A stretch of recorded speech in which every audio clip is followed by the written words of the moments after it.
Hi, good morning, my dear student. Today we are going to read class 11th history, chapter 4, Central Islamic Land. The Central Islamic Land chapter is very important because in this chapter you have informed that the culture and the origin of Islam in the Central Asia.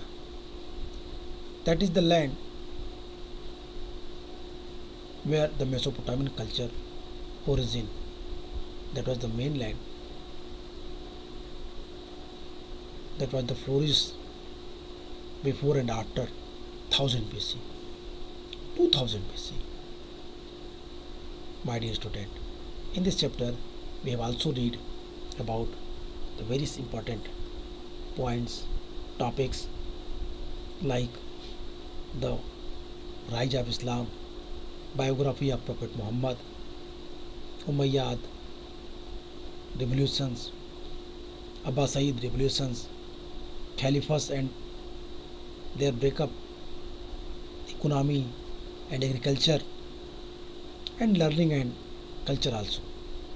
In my previous video, I have discussed the learning and culture, where we have read that Islamic scholars face so many difficulties when they interact with other religions. Even their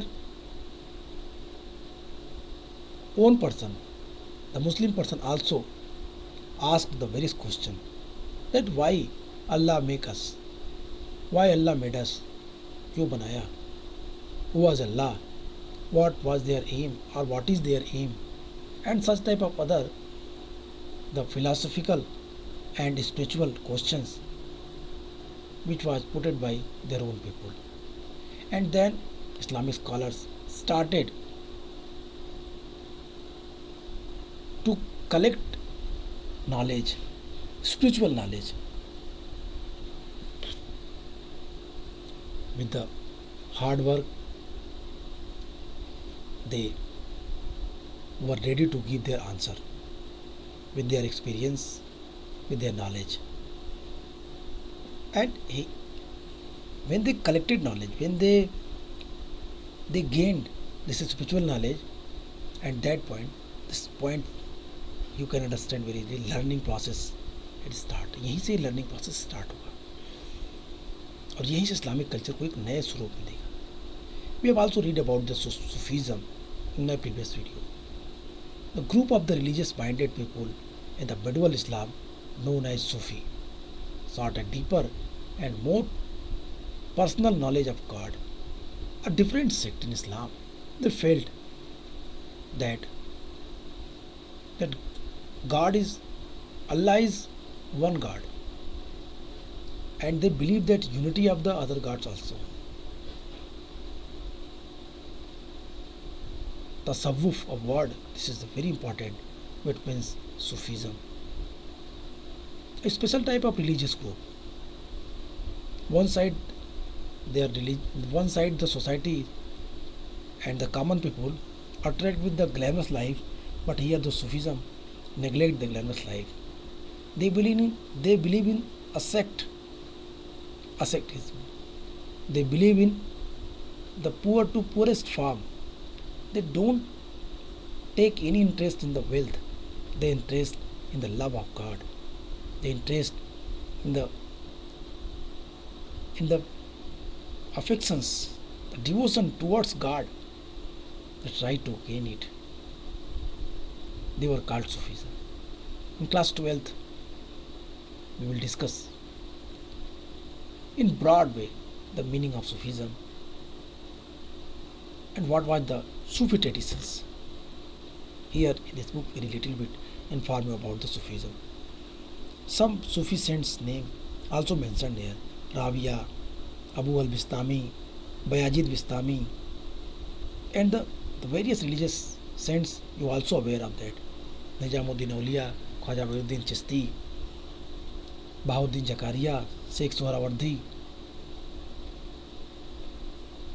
Fakhruddin, Nasruddin Chirag Delhi, and there are so many sufficient, we counted here the name, but there is no meaning. Meaning is that you can try to understand what is the meaning of Sufism.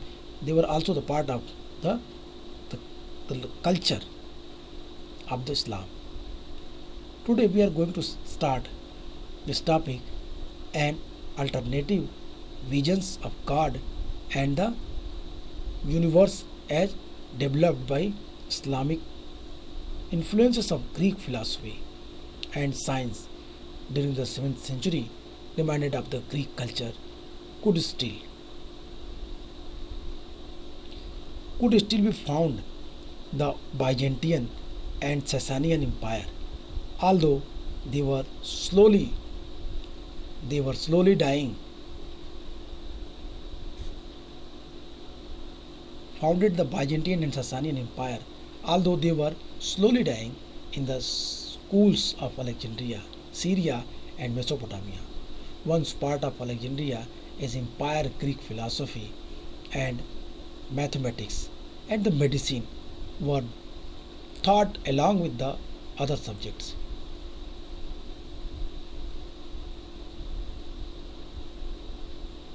The Umayyad and Abbasid Caliphate commissioned the translation of Greek and Syriac books into Arabic by Christian scholars. Translation became a well organized activity under Al Mamun, who supported the library cum Institute of the Science, the Baitul Hikam in Baghdad, where the scholar worked. The works of the Aristotle, the element of Euclid, and Ptolemy Almagest were brought to the attention of the Arabic reading scholars. Indian workers on astronomy, mathematics, and medicine were also translated into Arabic during the same period.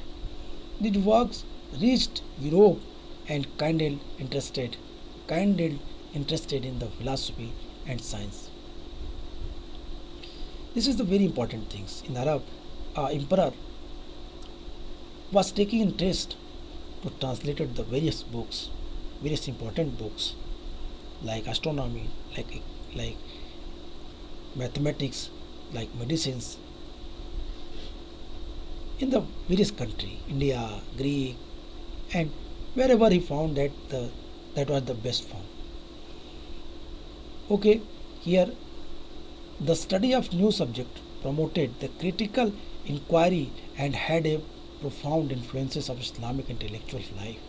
Scholars with a theological bent of mind, such as the group known as Mutazila, used Greek logic and method of recognizing the kalma to defend Islamic beliefs. Philosopher posed wider questions and provided the phrase answer Ibn Sina 1980 to 1037.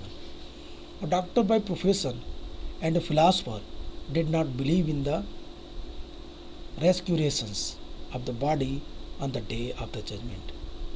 This was met with strong opposition from theologians.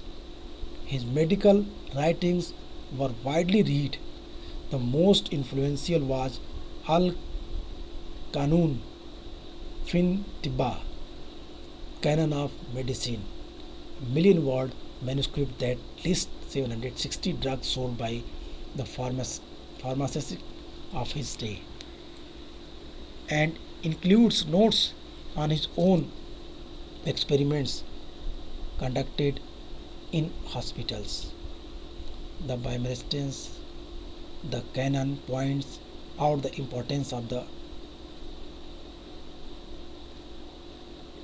dietitians, the handling through the dietary regulations, the influence of the climate and the environmental of health and the contagious nature of some diseases. The canon was used as a textbook in Europe, where the author was known as the Avicenna. Just before his death, the scientist and poet Umar Khayyam was said to be reading the canon. His gold toothpicks was found between two pages of the chapter on the Metaphysics. Dear student, here author clearly inform you about the very important information of the Islamic religion and their culture. कहता है कि सूफीवाद, Sufism जो था उसके दरवाजे सभी के लिए खुले थे, चाहे वो किसी भी धर्म से हो, किसी भी स्थिति का हो, किसी भी हैसियत का हो, किसी भी जेंडर का हो। धुलनून मिस्री जो थे वो 1861 में इनकी मृत्यु हुई। इनकी कब्र पर आज भी मिस्र में पिरामिडों के निकट देखी जा सकती है। ने अब्बासी खलीफा अल मुतवक्किल के सामने यह घोषणा की थी कि उसने सच्चा इस्लाम एक बूढ़ी महिला से और एक सच्ची वीरता एक जलवाहक से सीखी। सूफीवाद ने इस्लाम को निजी, अधिक और संस्थात्मक कम बना दिया। इस प्रकार उसने लोकप्रियता इस प्रकार जो सूफीज़म ने लोकप्रियता प्राप्त की और रूढ़िवादी इस्लाम के समक्ष चुनौती पेश की। इस्लाम के रिचुअल फॉर्म की जगह उसने लिबरल फॉर्म को एक्सेप्ट किया और जिससे लोग बड़ी संख्या में इस्लाम की जगह सूफीज़म से अट्रैक्ट हुए। उसने इस्लाम को एक तरीके से चुनौती देने का काम किया। सूफीज़म ने इस्लामी दार्शनिकों और वैज्ञानिकों ने यूनानी दार्शनिकों और विज्ञान के प्रभाव में ईश्वर और विश्व की एक वैकल्पिक कल्पना विकसित की। 7वीं सेंचुरी के आसपास बाइजेंटियन और ससानी साम्राज्यों में पिछली यूनानी संस्कृति के अवशेष पाए जा सकते थे, हालांकि वे धीरे धीरे समाप्त हो रहे थे। सिकंदरिया, सीरिया और मेसोपोटामिया के स्कूल में जो कभी सिकंदर के साम्राज्य के भाग थे, अन्य विषयों के साथ साथ यूनानी दर्शन, गणित और चिकित्सा की भी शिक्षा दी जाती थी। उमैयाद और अब्बासी खलीफाओं ने ईसाई विद्वानों से यूनानी और सीरियाई भाषा की किताबों का अनुवाद कराया, ट्रांसलेशन कराया। अल मामून के शासन में अल मामून जो शासक था ने एक अनुवाद विभाग की स्थापना कर दी। एक सुनियोजित ट्रांसलेशन के लिए उसने बड़ा प्रयास किया। उसने बगदाद में एक लाइब्रेरी और एक साइंस इंस्टीट्यूट की स्थापना की। बायत अल हिकमा नाम से एक साइंस इंस्टीट्यूट बनाया जहाँ विद्वान काम करते थे। विद्वानों की सहायता से लाइब्रेरी भी बड़ी समृद्ध होती गई। अरस्तु की कृतियाँ, यूक्लिड की एलिमेंट्स और टालमी की अलमजेस्ट को अरबी पढ़ने वाले विद्वानों का ध्यान दिला गया। मतलब ये सारी किताबें अरेबिक फॉर्म में ट्रांसलेट की गई। एस्ट्रोनॉमी, मैथमेटिक्स, मेडिसिन के बारे में भारतीय पुस्तकों का भी ट्रांसलेशन इसके काल में हुआ। मतलब अगर आप समझें तो जो उमैयाद और अब्बासी खलीफाओं ने ईसाइयों से यूनानी और सीरियाई का ट्रांसलेट कराया।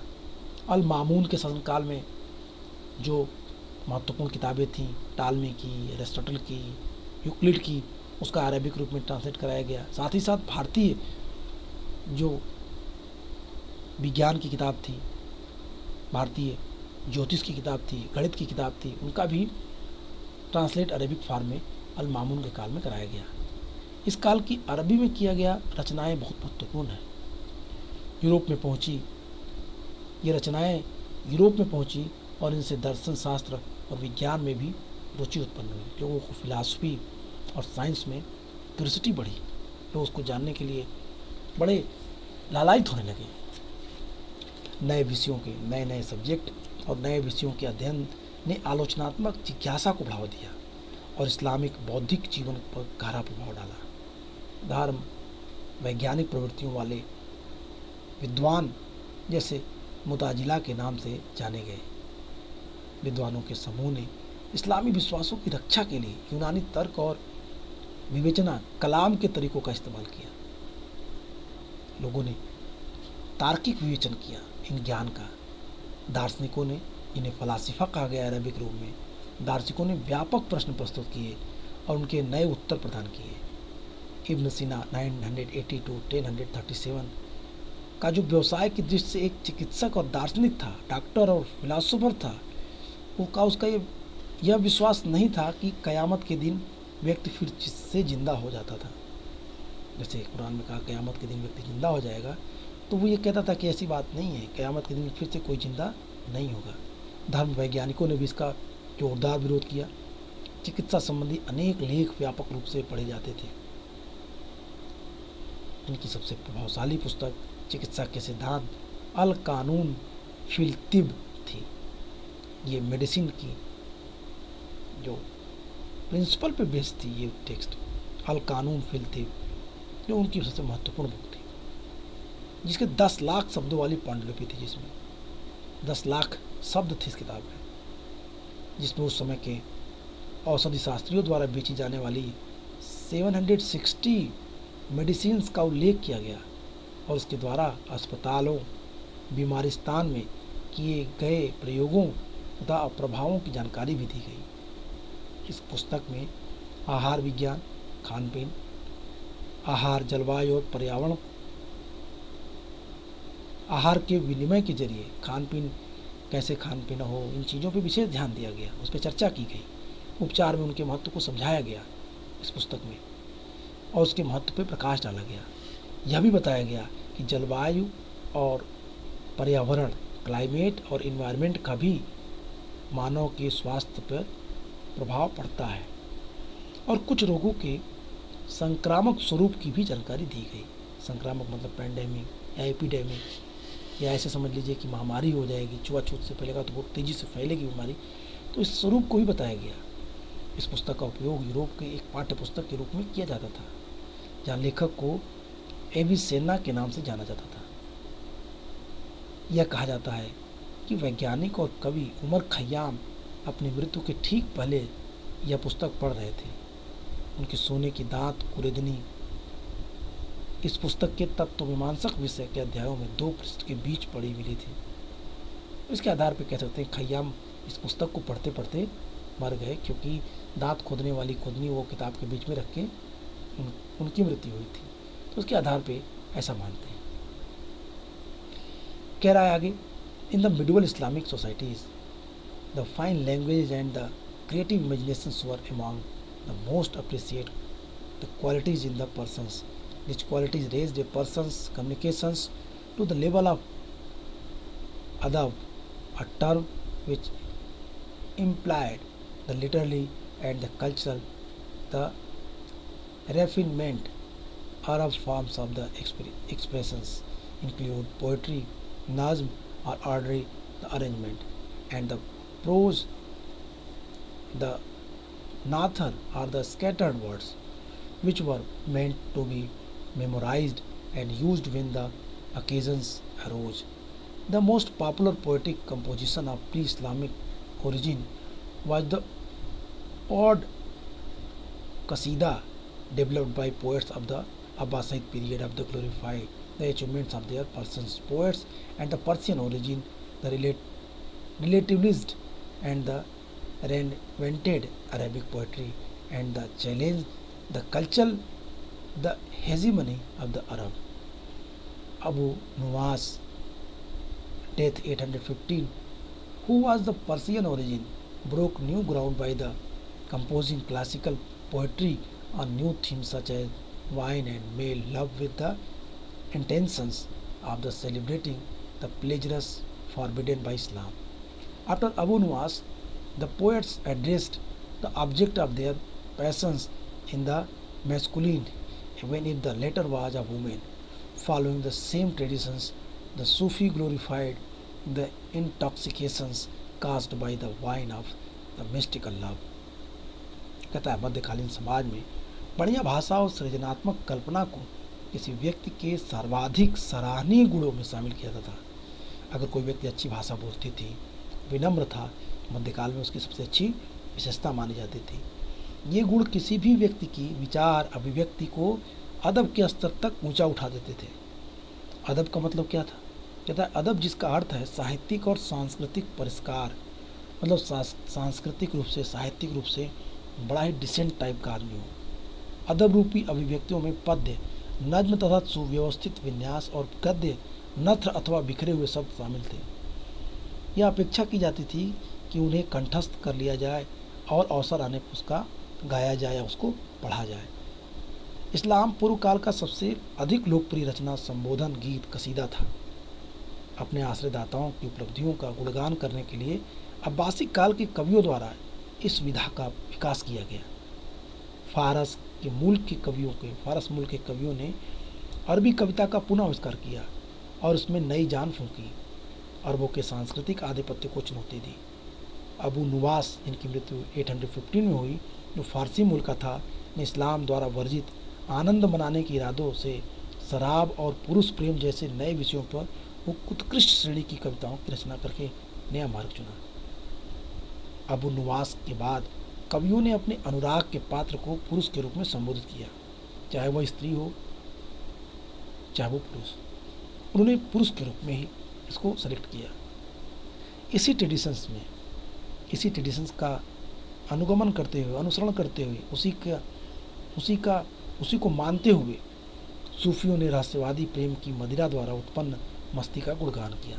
उन्होंने प्रेम के माध्यम से ईश्वर की प्राप्ति के मार्ग को बताया कि आप प्रेम के माध्यम से इतना मदमस्त हो जाइए भगवान के, गॉड के, अल्लाह के सूद में कि आपको कुछ भी याद ना हो। अल्लाह का नशा आपके ऊपर इस स्तर तक चढ़ जाए कि फिर आपको कुछ नहीं दिखाई दे। सूफीज़म की सबसे महत्वपूर्ण और बेसिक कॉन्सेप्ट यही था। कहता जब अरबों ने ईरान पर विजय प्राप्त की, तब पहलवियों, जो प्राचीन ईरान की पवित्र पुस्तकों की भाषा थी, पतन की स्थिति में थी।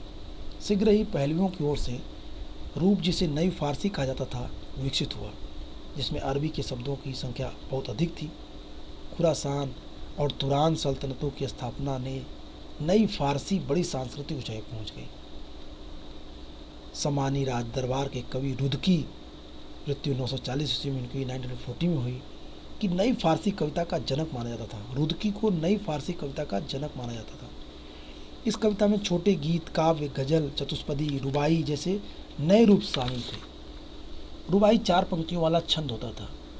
पहले 2 पंक्तियाँ भूमिका बांध देती थी, तीसरी पंक्ति बढ़िया तरीके से सदी होती थी और चौथी पंक्ति मुख्य बात प्रस्तुत करती थी। तो ये रुदाई का जो व्यवस्था थी ये बहुत महत्वपूर्ण है।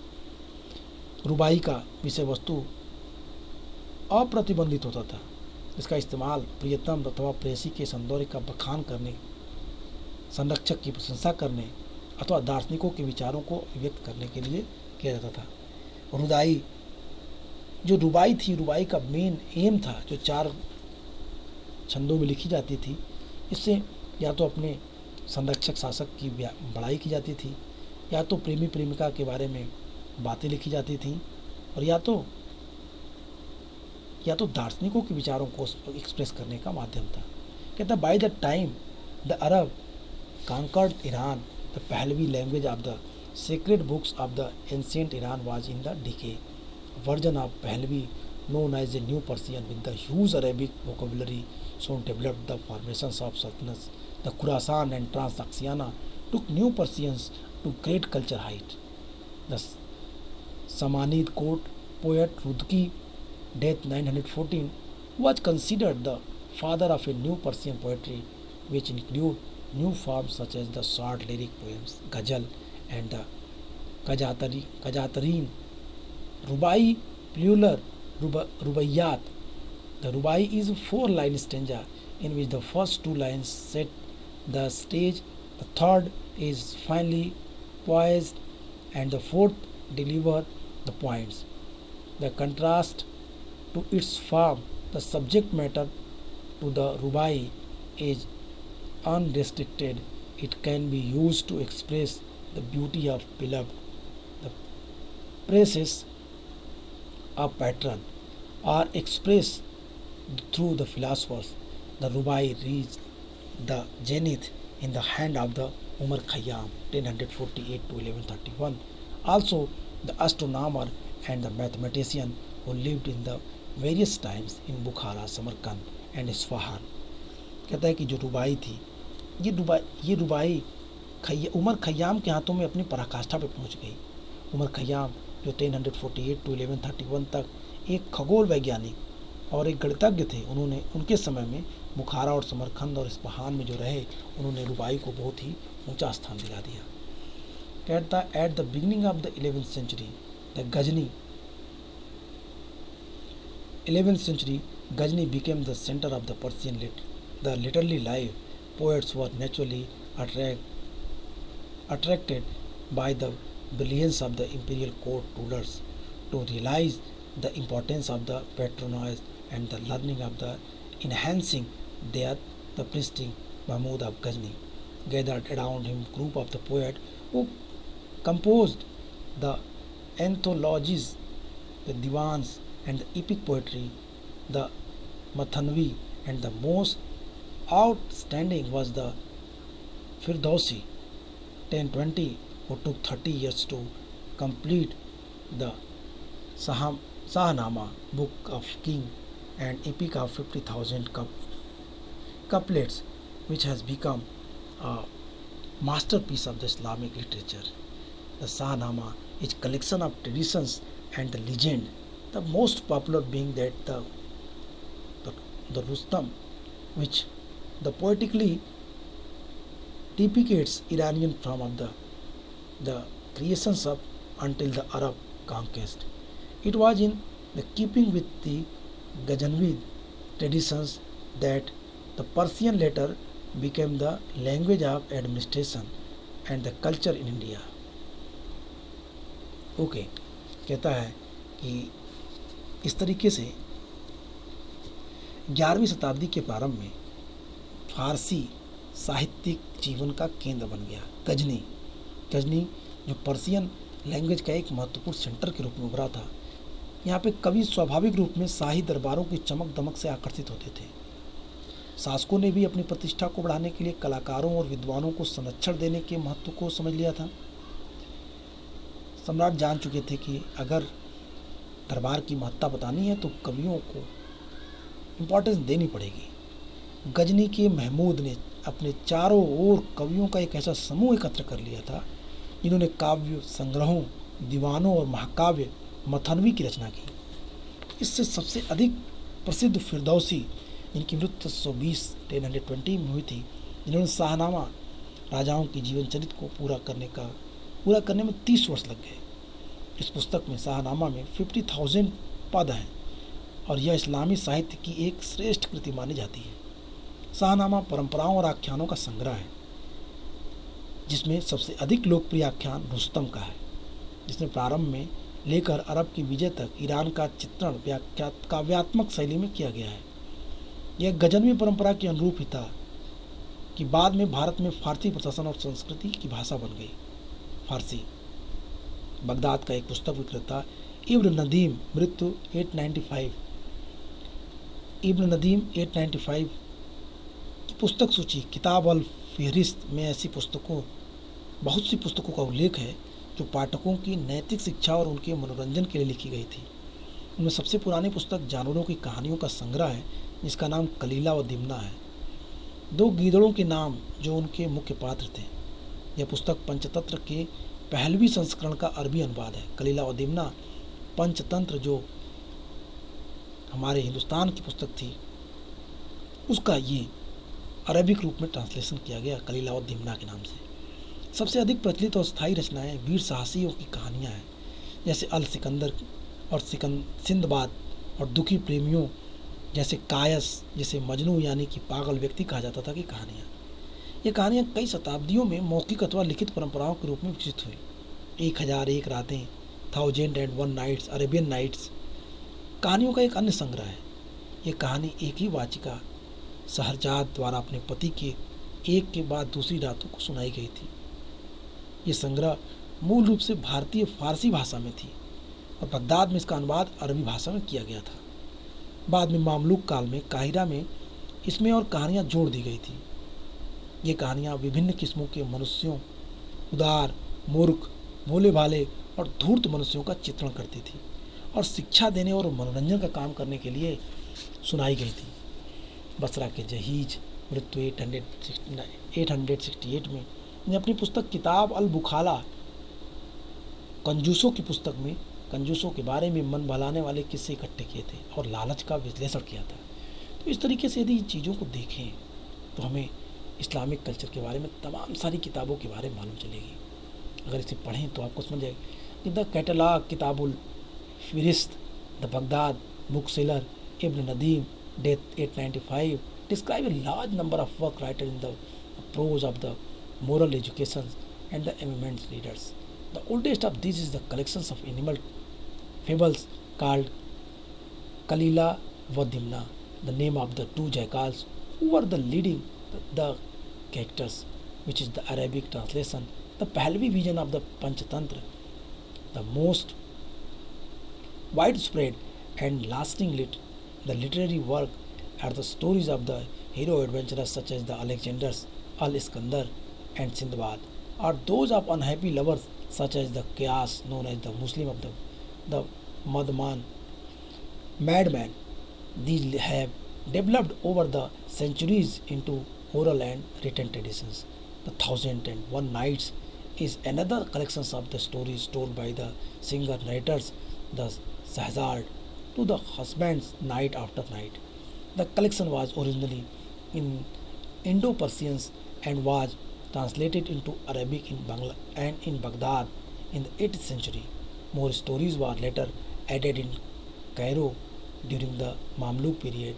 These stories that depict human beings, different types, the generous and stupid, the gullible and the crafty, and were told to educate and entertain.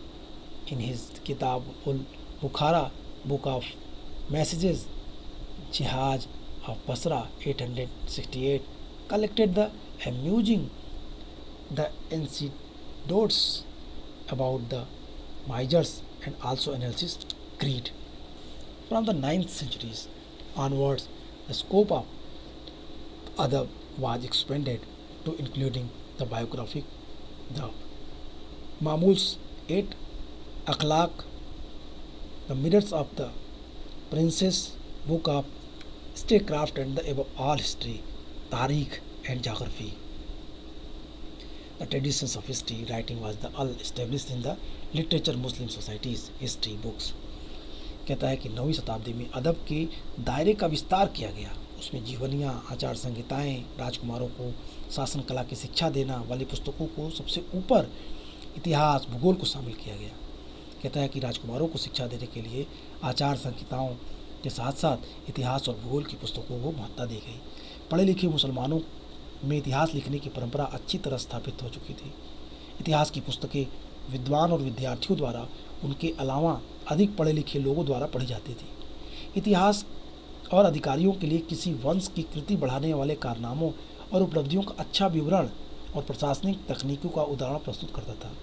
इतिहास के दो प्रमुख ग्रंथ बालाधुरी मृत्यु 892 में और अनसब अल अशरफ सामंतों की वंशावलियाँ और ताबरी के तारिक अल रसूल वल मुलुक पैगंबर और राजाओं का इतिहास में समूचे मानव इतिहास का वर्णन किया गया है, जिसमें इस्लामी काल केंद्र प्रमुख महत्वपूर्ण केंद्र बिंदु है। स्थानीय इतिहास लेखन की परंपरा का विकास खिलाफत के विघटन के बाद शुरू हुआ। इस्लामी जगत की एकता और विविधता के अन्वेषण के लिए फारसी में वंशों, नगरों और प्रदेशों के बारे में पुस्तकें लिखी गई। भूगोल और यात्रा वृत्तांत रिहला अदब की एक विशेष विधा बन गई। इसमें यूनानी, ईरानी और भारतीय पुस्तकों के ज्ञान और व्यापारियों के यात्रियों के यात्रा विवरण और उनके कथनों को शामिल किया गया। गणितीय भूगोल में बसे हुए संसार में भूमध्य रेखा के समानांतर हमारे 3 महाद्वीपों के अनुरूप 7 किस्म की जलवायु क्लाइम एक वचन इक्लिम में विभाजित किया गया। प्रत्येक शहर को बिल्कुल सही स्थिति में निर्धारण खगोल वैज्ञानिक तरीकों से किया गया। मुकदसी मृत्यु 1000 में वर्णनात्मक भूगोल लिखा। एहसान अल तकसीम अथवा सर्वोत्तम विभाजन विश्व के सभी देशों के लोग तुलनात्मक अध्ययन इस बुक में उन्होंने किया। एहसान अल तकसीम और विदेशों के बारे में उठी जिज्ञासाओं को शांत करने वाला खजाना के रूप में ये पुस्तक जानी जाती है। विश्व की संस्कृतियों को व्यापक विविधता दर्शाने के लिए अल मसूदी ने 943 में लिखी पुस्तक मुरूज अल धहाब स्वर्णिम घास स्थली में भूगोल और सामान्य इतिहास को मिला दिया। अल-बरूनी की प्रसिद्ध पुस्तक तहकीक माल हिंद भारत की इतिहास 11वीं शताब्दी के एक मुस्लिम लेखक का इस्लाम की दुनिया से बाहर देखने और यह जानने का सबसे बड़ा प्रयास था कि एक अन्य सांस्कृतिक परंपरा में क्या चीज़ कीमती है। 10वीं शताब्दी तक एक ऐसी इस्लामी दुनिया उभर कर आई जिसमें यात्री आसानी से पहचान सकते थे। धार्मिक इमारतें उस दुनिया की सबसे बड़ी गहरी प्रतीक थी।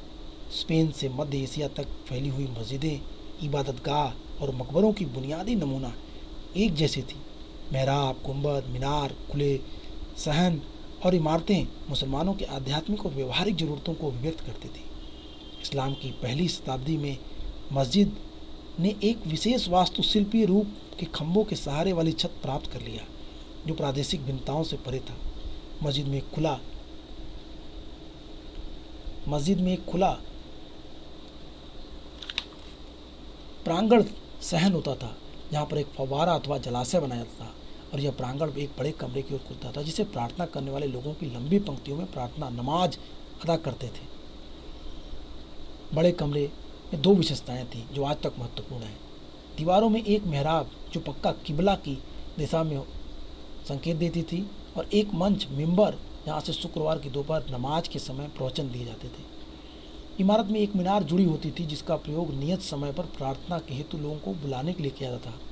मीनार नए धर्म का अस्तित्व का प्रतीक है। शहरों और गांवों के लोग समय का अंदाज़ा 5 दैनिक प्रार्थनाओं और साप्ताहिक प्रवचनों की सहायता से लगा लेते थे। इस तरीके से इस चैप्टर में हम लोगों ने इस्लाम के बारे में डिटेल किया। एक लास्ट पैराग्राफ मैं आपके लिए छोड़ रहा हूँ, इसे आप लोग पढ़ लीजिएगा। आज के लिए इतना ही। इस तरीके से आपका चैप्टर 4 सेंट्रल इस्लामिक लैंड ख़त्म हुआ। मेहनत करिए, नोट्स बनाइए और छोटी छोटी बातों को कलेक्ट करिए। Okay, good bye and take care.